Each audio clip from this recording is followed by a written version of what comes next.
লোকেরা আমাকে প্রশ্ন করে যে আপনি পীর মুরিদি করলেন না কেন, তাহলে তো আমরা মুরিদ হইতাম। অনেকে বলে, সিলেটে বহুবার আমাকে বলেছে যে পীর মুরিদি করেন, আমরা মুরিদ হই।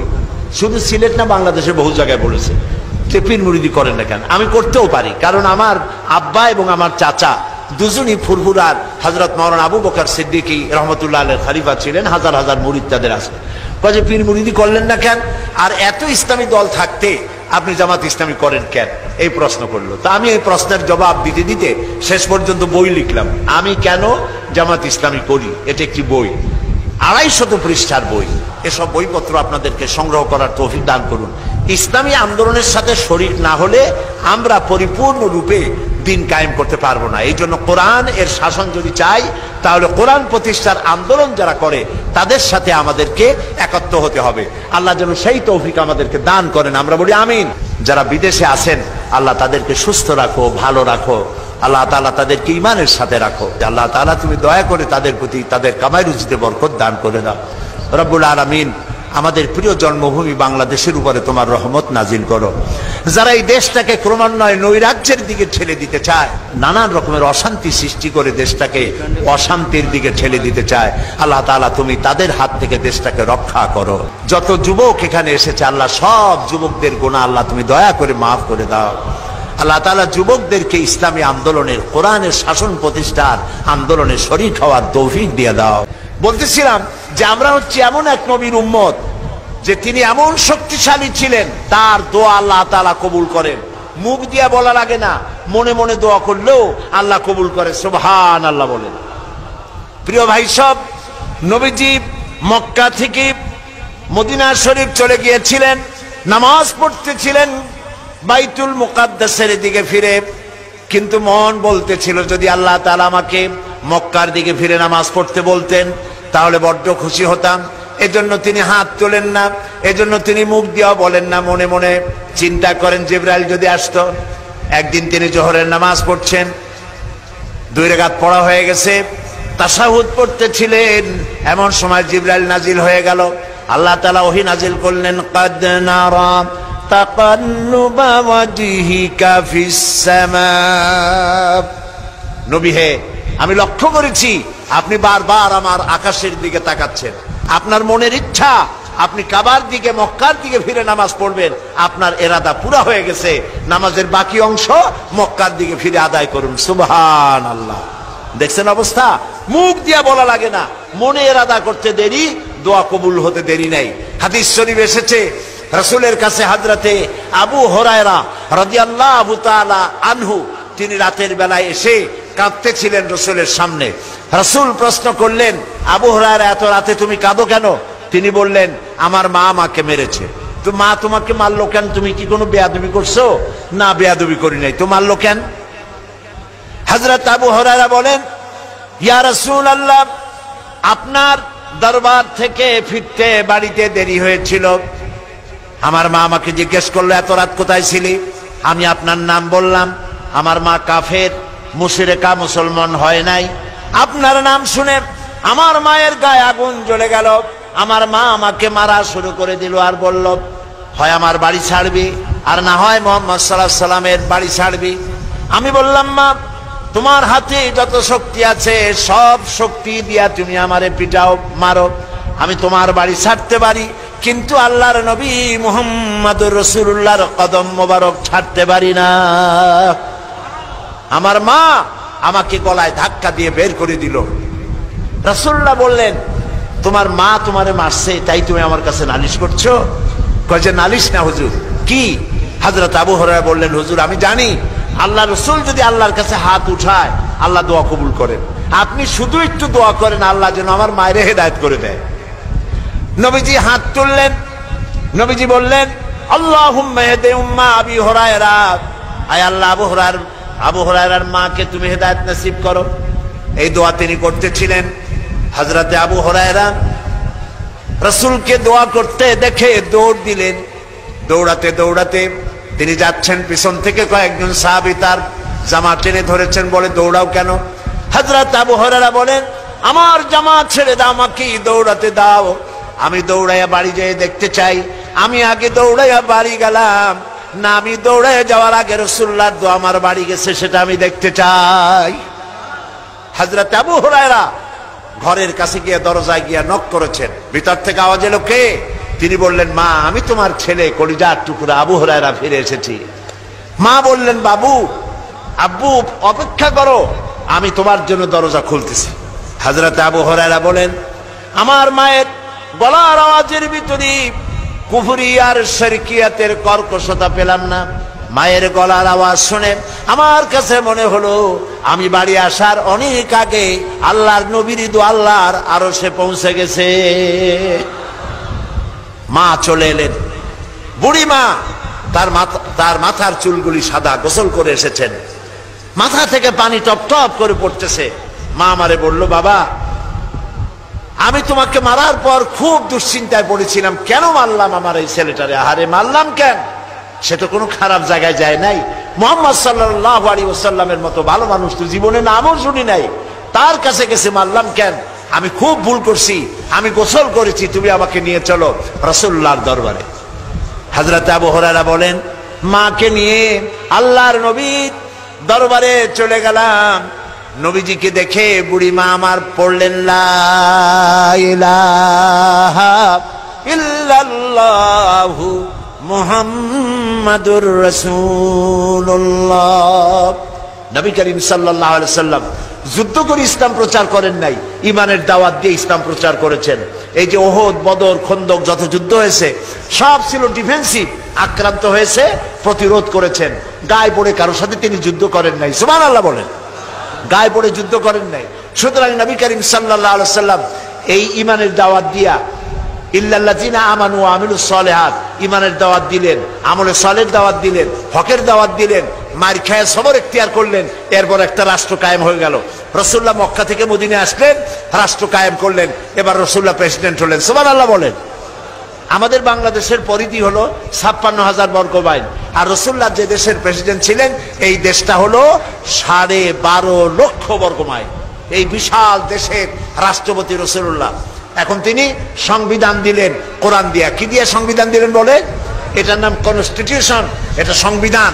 চুরি বন্ধ হয়ে গেছে, ডাকাতি বন্ধ হয়েছে, জিনা বন্ধ হয়েছে, হত্যা বন্ধ হয়েছে, ধর্ষণ বন্ধ হয়েছে, মানুষের ঘরে খাবার পৌঁছে গেছে, এখন আর কেউ না খাইয়া থাকে না, সুবহানাল্লাহ বলেন। আরে ভাই সুবহানাল্লাহ বলতে ইচ্ছা করে না? খাওয়া পড়া, শিক্ষা, চিকিৎসা, বাসস্থানের গ্যারান্টি দিচ্ছেন রাসূলুল্লাহ। হযরত আয়েশা বলেন, রাসূলের স্ত্রীদের ঘরে মাসের পর মাস চলে গেছে, ঘরে খাবার নাই, চুলায় আগুন জ্বলে নাই, কিন্তু মানুষের ঘরে ঘরে খাবার পৌঁছে গেছে, খাবারের অভাব কারো হয় নাই।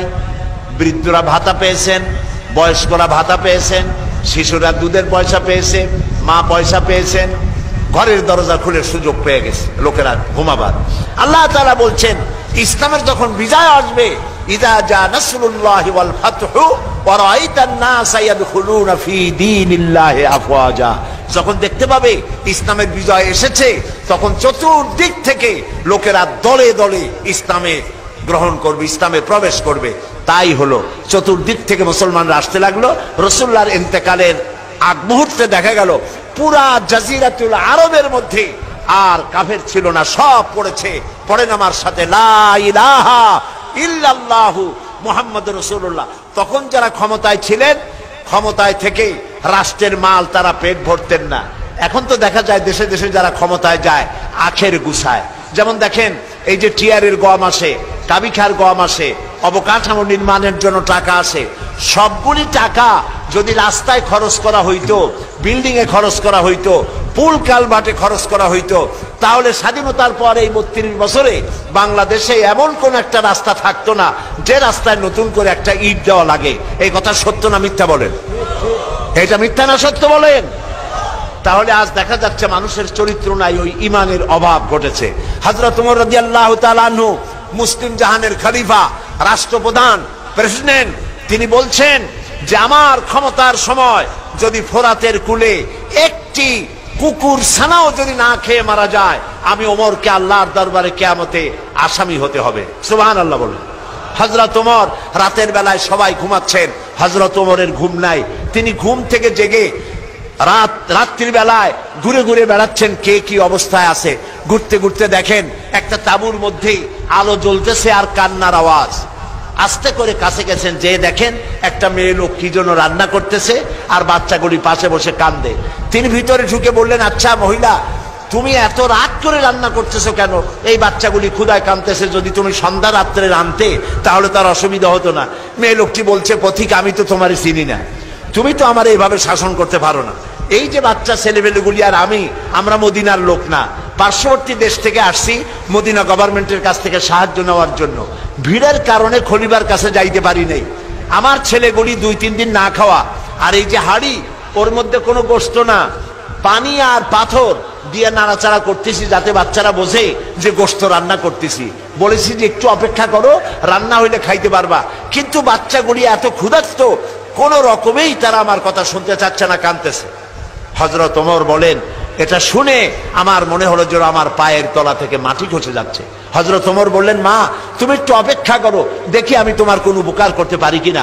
হযরত ওমর দৌড় দিলেন। ইতিহাস বলছি, গল্প না। হযরত ওমর বাড়িতে চলে গেলেন।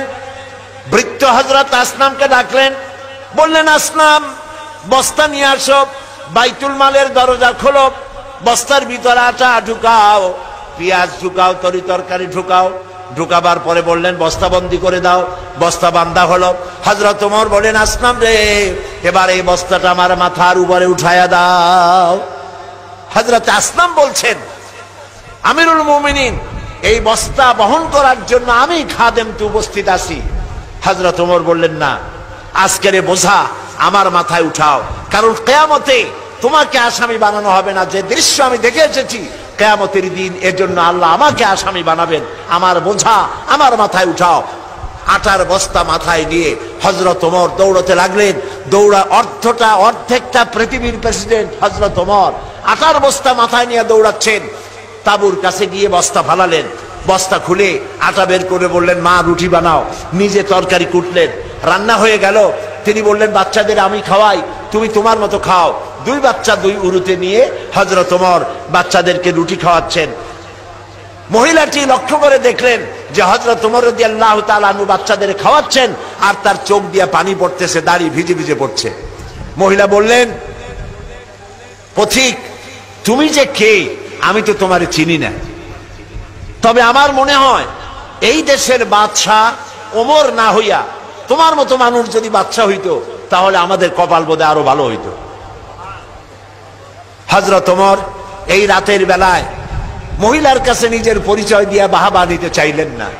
তিনি বললেন, মা, আগামীকাল তুমি খলিফার দরবারে যাবে, সেখানে তুমি আমাকে দেখতে পাবে, আমি সেখানে তোমাকে বেশি কিছু দিতে চেষ্টা করব। মহিলা পরের দিন হাঁটতে হাঁটতে চলে গেছে খলিফার দরবারে। যায় দেখে চেয়ারের উপরে যিনি বসা, রাতে যিনি আটার বস্তা মাথায় করে নিয়ে রান্না করে বাচ্চাদের কোলে করে খাওয়াইছেন, তিনিই তো খলিফা। মেয়ে লোকটি থরথর করে কাঁপতেছিল। কাছে গিয়ে বলছে, আমিরুল মুমিনিন, আমি তো ভুল করেছি, আপনাকে কষ্ট দিছি, আল্লাহর রাস্তায় আমারে মাফ করে দেন। হযরত ওমর দাঁড়ায় গেলেন, বললেন, বুড়ি, বললেন, মা, আমার কাছে মাফ চাইও না, উল্টা বরং আমারে মাফ করো তুমি, কারণ তুমি বলার আগে আমি খোঁজ নিয়ে তোমার কাছে খাবার যে সময় মতো পৌঁছতে পারিনি, এই জন্য কিয়ামতের দিন তুমি আমাকে আল্লাহর দরবারে আসামি বানায়ো না। সুবহানাল্লাহ। এই ছিল ইসলামী রাষ্ট্র। সেই ইসলামী রাষ্ট্র কায়েম করে রাসূলুল্লাহ বিদায় হয়ে গিয়েছিলেন। চুরি, ডাকাতি, জেনা, ব্যভিচার, হত্যা, ধর্ষণ সব বন্ধ হয়ে গিয়ে সুন্দর এক পৃথিবী তৈরি করেছিলেন। সেই সমাজ, সেই ধরনের একটি সমাজ আমরা বাংলাদেশে কায়েম করতে পারি না, পারি না? বলেন পারি কিনা? এরকম একটি সমাজ কায়েম হোক বাংলাদেশে, যা কোরআন দিয়ে চলবে। বাংলাদেশে যে সংবিধান অ্যামেন্ডমেন্ট হচ্ছে সমানে, 13টা হয়ে গেছে, 14টা হবে আর কদিন পরে। আর মাত্র কদিন পরেই 14th সংশোধনী আসবে। এইভাবে সংশোধন হতে থাকবে, কিন্তু কোরআন শরীফের কোন সংশোধন করা, বলেন, লাগবে নাকি? লাগবে না। সুতরাং কোরআনের আইন দিয়ে দেশ পরিচালিত করার জন্য আমরা কি প্রস্তুত আছি? জোরে বলেন, আছি? কোরআনের আইন দিয়ে যদি দেশ আমরা পরিচালিত করতে চাই, তাহলে আমাদের সকলকে আল্লাহর উপর ঈমানকে মজবুত করতে হবে, আমলে সালেহ করতে হবে, নেক কাজ করতে হবে, হকের দাওয়াত দিতে হবে, প্রত্যেকের কাছে হকের দাওয়াত দিতে হবে, নামাজের কথা বলতে হবে, আজ আমার দেশের লোকেরা ওয়াজ শোনে ঠিকই, কিন্তু নামাজ পড়ে না যারা, তাদের সংখ্যাই বেশি। কথা ঠিক কিনা বলেন? কথা ঠিক কিনা?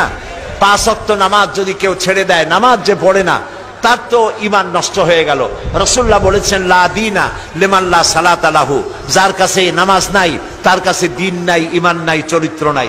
রাসূলুল্লাহ বলেছেন, মান তারাকা সালাতান মুতাআম্মিদান ফাকাদ কাফারা, ইচ্ছে করে যে নামাজ ছেড়ে দেবে সে কাফের হয়ে যাবে। বলেন নাউজুবিল্লাহ, জোরে বলেন নাউজুবিল্লাহ।